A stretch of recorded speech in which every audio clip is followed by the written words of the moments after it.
Just like when you're working on a puzzle, there's one picture made up of many pieces that fit perfectly together.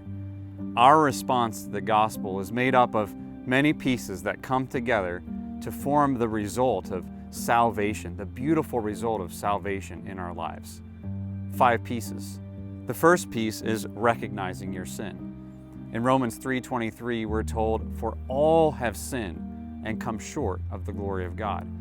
In fact, that's the reason why God gave us His law, so that we could see that we've fallen short, so that we could see that we have sinned against God. We have a problem and we need rescue. The second piece is repenting of our sin. In Luke chapter 13 and verse 3, Jesus said, "But except ye repent, ye shall all likewise perish." Now this is not a work, it's not penance, rather it is a change of heart and mind regarding our sin. A change in heart that we no longer want our sin, but instead we want to turn our attention and our focus toward Christ in our lives. The third piece is refusing self-effort. In Romans chapter 10 and verse number 3, the Bible tells us, "For they being ignorant of God's righteousness and going about to establish their own righteousness, have not submitted themselves unto the righteousness of God." As long as we are going about to establish, to build our own righteousness, as long as we are trying to earn heaven on our own, it tells us that we have not submitted ourselves to the righteousness of God. We need to refuse self-effort. The fourth piece is relying on Jesus alone.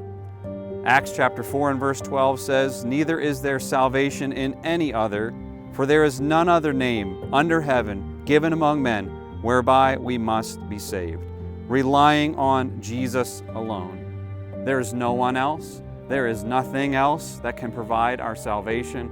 We must trust in what Jesus did and His payment on the cross for us as the only thing that can save. The fifth piece is receiving Jesus.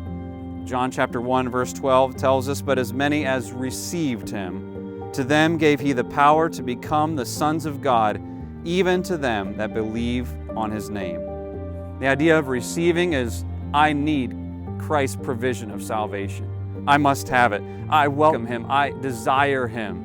I need Him. I receive Him. These are the 5 pieces that come together to form the proper response to the gospel.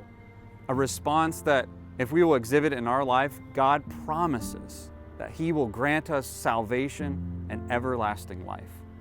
If you've never responded to the gospel in that way, can I invite you to turn to Jesus Christ for salvation today?